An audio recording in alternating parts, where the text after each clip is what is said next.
I bring to you a short conversation with an expert or a thought leader in the realm of innovation for the built environment. My name is Jeff Echols. I am a senior advisor and the head of marketing for Shadow Partners. And today's presentation is an encore of my conversation with the president of MANCINI DUFFY, Christian Giordano. He's also the host of the Anti-Architect podcast. Christian and I had a great conversation about reinvention in AEC and also about innovation and investing in innovation in your own IP, in your architecture, your engineering, your construction firm. Great conversation. I hope you enjoy it. This is an encore presentation with Christian Giordano, the president of MANCINI DUFFY.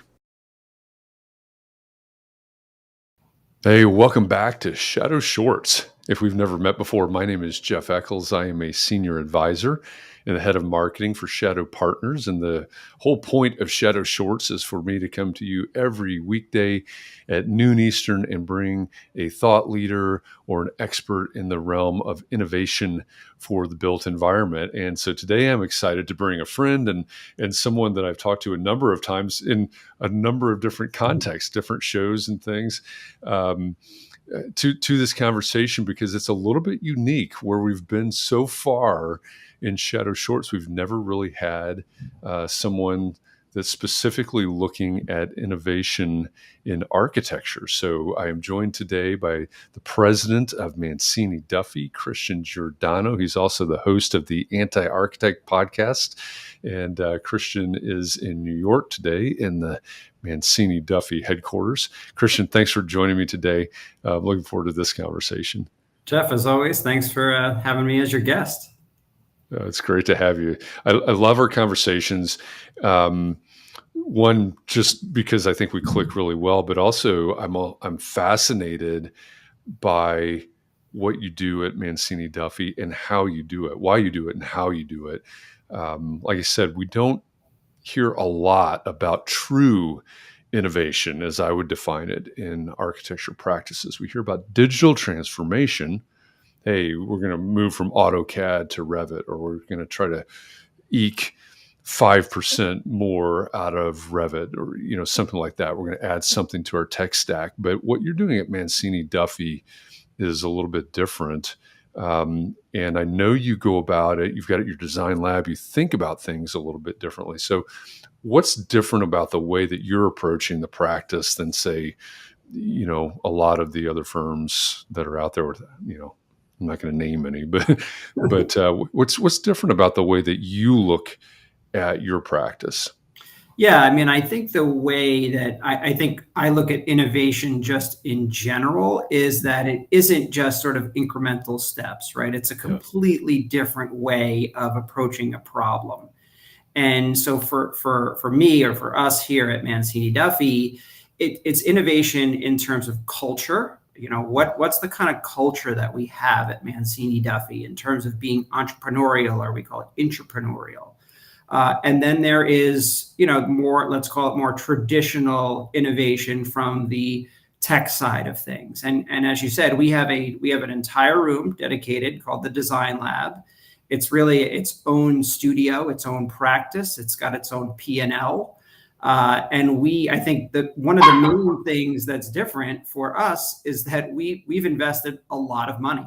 Almost all of the profits that we've generated over the last 5 years have gone back into the Design Lab. We believe so down to our core that we need to find what's next for the architecture practice that we're willing to invest essentially all of our money. And that means that we have 3 full-time programmer developers that work in that lab that develop custom software for us. But that are also experimenting day to day. So, we're looking at robotics. We're looking at, and when I say robotics, it's, this idea of connecting the entire design process. Mm-hmm. So we invite our clients in, we show them sort of the secret sauce or what's under the hood. We open that process up to the client. And then from there, we want to connect that, and we want to be able to, whether that's build it in terms of a 3D print or a robotics building a portion of the built environment, or maybe it's drones trying to assemble portions of an interior or an exterior. We're not trying to take things away from contractors. We're just trying to experiment and see what that, and I tell you, it's gone from a very simple idea of we wanted to 3D print a chair because we thought that the chair that you rent when you have a backyard party was ugly and we could improve upon it, all the way to inventing our own drone technology and our own scanning technology and really coming at it from a totally different perspective. Yeah, well, you mentioned, looking at the way things are constructed and not taking anything away from contractors. One of the I would say top 3 or 4 topics that we at Shadow Partners are approached with. Hey, how do we do this? What's the impact of this going to be? As we look at the future and innovation for the built world, is industrialized construction. Mm-hmm. And so you look across our portfolio of companies, and we have robotics and we have 3D printing in the field, right, at the construction level. So I think it's interesting. You're taking a very similar approach from the design side, starting at the design side rather than starting at the, putting wall panels together or whatever version of the industrialized construction that we're talking about is. But I think that's important, right? Looking at things holistically. What are the systems and the processes that we need to put into place to change the way that we do things? That makes sense. Obviously, not just for the sake of change, I assume. Exactly. And it's not about, designing and bidding and building. It's for us, it's about how can we innovate on the building side? And then let's back that up. And how does that create a different design process for the designers in our lab? And it's a very different way of looking at a project. It's no longer about just us showing that we are, great designers and then presenting to the client, getting some feedback, and then repeating that over and over and over and over again. It's really about getting that immediate feedback from the client and getting them to be part of that process and really, truly understanding what their needs are, and then complementing that with the design side. There is listen, you could come to a superstar Black Cape architect and you want a Frank Gehry building, you're going to get a Frank Gehry building. But that's not why our clients come to us. It's a very different approach. And so that's why we take a very different approach to it. Yeah. Well, and I think that to me is a thread. Right? We were talking before we went live. I teach pro practice at the graduate and undergraduate level, and we talk about project delivery and all types of things. And I think the thread, whether it's in a pro practice class or an architecture firm talking about project delivery or industrialized construction, et cetera, I think the thread is this holistic view. It's from the client all the way through the design, through the construction, et cetera. It's a different way of thinking from the very beginning to the very end. So it's nice to be able to kind of pull that thread taut and say, hey, there is a through line here that we're seeing in some architecture firms and some engineering and some construction. And it's probably going to change the way that we do business, change the way that we develop as we look into the future. I love that you teach professional practice because knowing a bit about your background and especially where you are at Shadow Partners, when I took professional practice in architecture school, I couldn't tell you anything about what we talked. Maybe we looked at AIA contracts. I don't even know. We wrote proposals. I think I remember that. But there was nothing about the practice of architecture in terms of what it could be in the future. And I feel like right now we are finally at the point in the practice of architecture where it's such a good education. It's such a well-rounded education. And now you've got obviously technology and computing that's part of this. And it can take the architecture profession to the next level. And so here at MANCINI DUFFY, we try what we call entrepreneurialism. I am very much a believer that if you have an idea, well, we can support it. Mm-hmm. And that's how we've started different practice areas. And that's how we've started some of the different technologies, or even on the softer side, starting a procurement arm and a luxurious brand we call the Luxe brand. It's a very different sensibility in terms of the way you're taught in architecture school, but you're using all of those parts and pieces. In an ideal world, I'd have a doctor, if we could pay them, I'd have a doctor run the healthcare practice. I'd have a pilot run the aviation practice.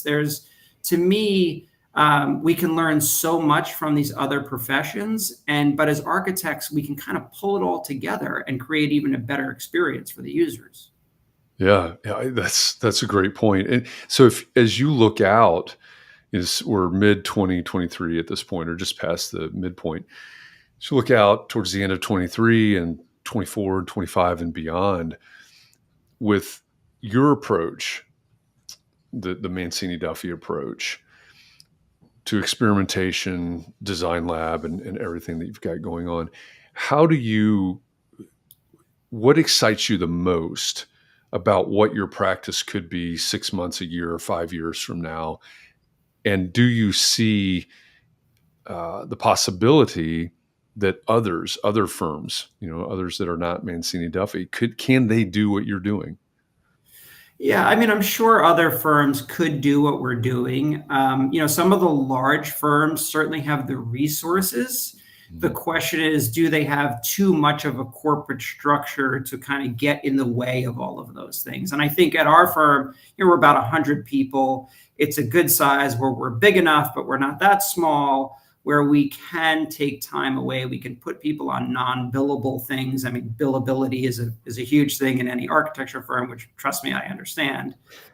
So we're in that sweet spot where we can be nimble and kind of chase some rainbows when we want to chase some rainbows, and kind of dial it back when we want to dial it back. I think the answer of, the excitement towards the future is, I don't know. And as I said, we started with that chair and we went on such a tangent. We have a housing product that we've developed that's like no other housing product that exists. And if we could find the time and make the time, that's something that I'm excited about in the future, that I think could really revolutionize housing and how it's not only how it's built and designed, but ultimately how it's used and delivered, especially in low-income areas. So there's those aspects of things. But again, I make an announcement. We have a once a month meeting, all-in meeting, and I'm constantly pressing everyone for new ideas. What are some of your ideas? Speak up. And we thought of a lawn mowing app, that we thought would be an amazing thing that we could bring to Shark Tank. Turns out somebody already had invented that. So as far as I'm concerned, we can do anything. You just got to bring the idea to us. Sure. Yeah, that's fantastic. It sounds like a fun place to be. It actually, I mean, I guess that's a segue to a shameless plug. We just opened the application period for our fall cohort of the Shadow Partners Incubator. So if there's anybody out there that is working to solve big AEC or CRE problems, you need to apply for the incubator. Or if there's anybody out there that would like to be a mentor in that program, that's just as important. We match mentors up with teams. But what you're talking about really reminds me of an incubator. It's also the way that I run the class with my graduate students. What are the ideas and how do we develop those ideas? So that's really exciting. When do you think, as you look out into the future, is there a possibility, this may be 10 years, 15 years, 20 years, is there a possibility that somebody looks at MANCINI DUFFY in the future and says, I don't even recognize that entity, that organization, as what we would think of as a traditional architecture practice?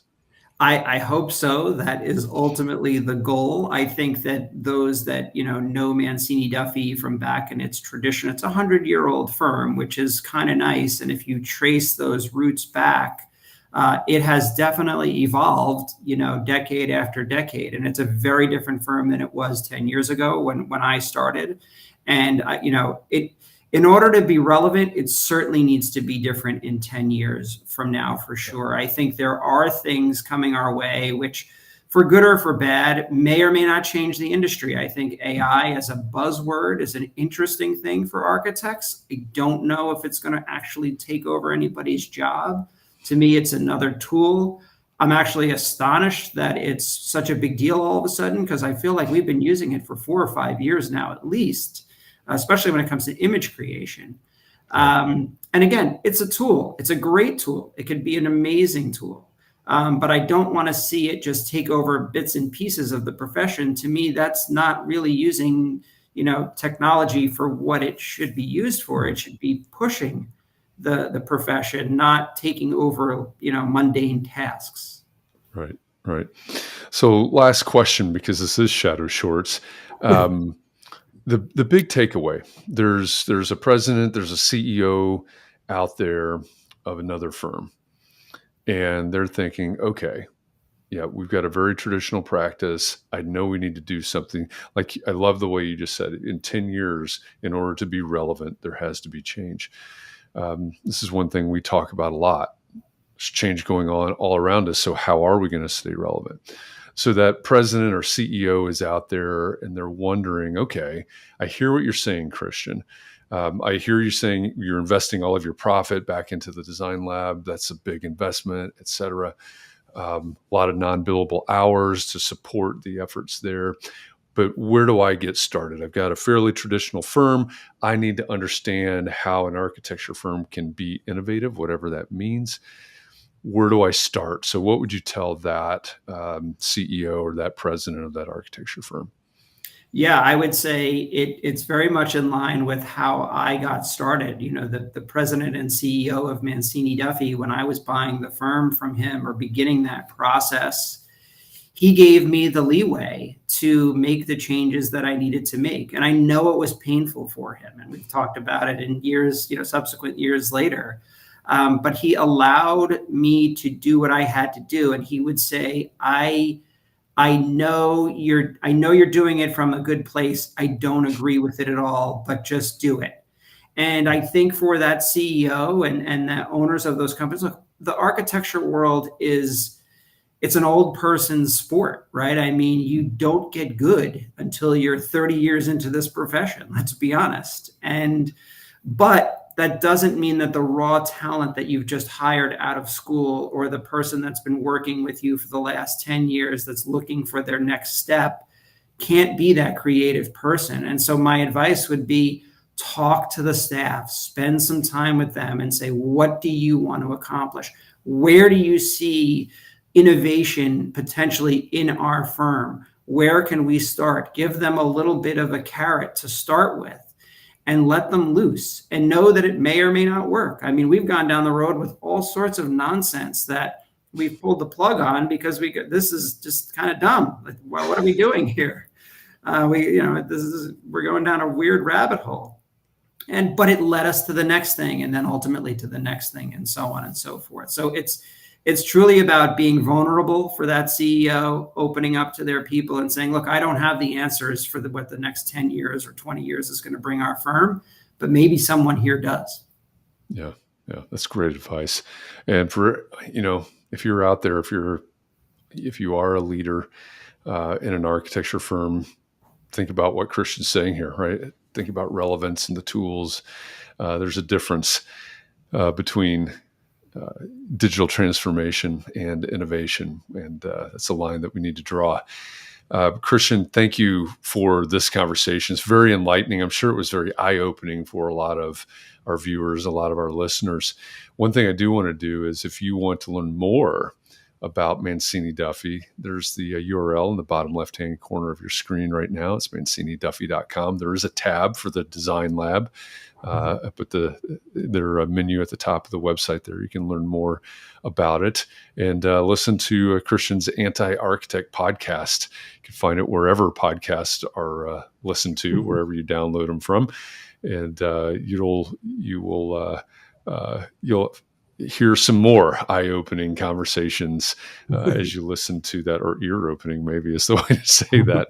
As you listen to the Anti-Architect. And it also leads me to the point that these are the types of conversations. We talked about industrialized construction a little bit. Shadow Summit is coming up. It's the 7th annual Shadow Summit. It's in Atlanta this year, October 24th through 26th. These are the types of conversations that we'll go deep in the weeds on. We call it a summit because it is a place for executives from all across the AEC world, all across the commercial real estate world to get together and really set the agenda for what we'll do and what we'll talk about for the coming year. So shadowsummit.com is where you can find more information there. We're continually updating the website. More speakers will go up on that page here very soon. More about the agenda as well. But in order to get one of the few tickets that are left, it's intentionally intimate. There's only 200 seats available. That's all the seats that are in the theater, in the auditorium. So that's the limit. There is an apply button right there at the top of the website there at shadowsummit.com. Join us in Atlanta and get into conversations like this. How do we innovate in architecture, engineering, construction, real estate, industrialized construction, AI and machine learning will be on the docket as well. So lots of things to talk about. Christian, thanks again for this conversation. Really appreciate you and everything that you do. Thank you, Jeff. Thank you very much for having me. Yeah, absolutely. Glad that you're here. And for everybody that's out here watching or listening live or in some time shifted manner, I'll be back tomorrow at noon Eastern with another conversation with an expert or thought leader in the realm of innovation for the built environment. Until then, have a great day, and I'll see you tomorrow. Thanks, everybody.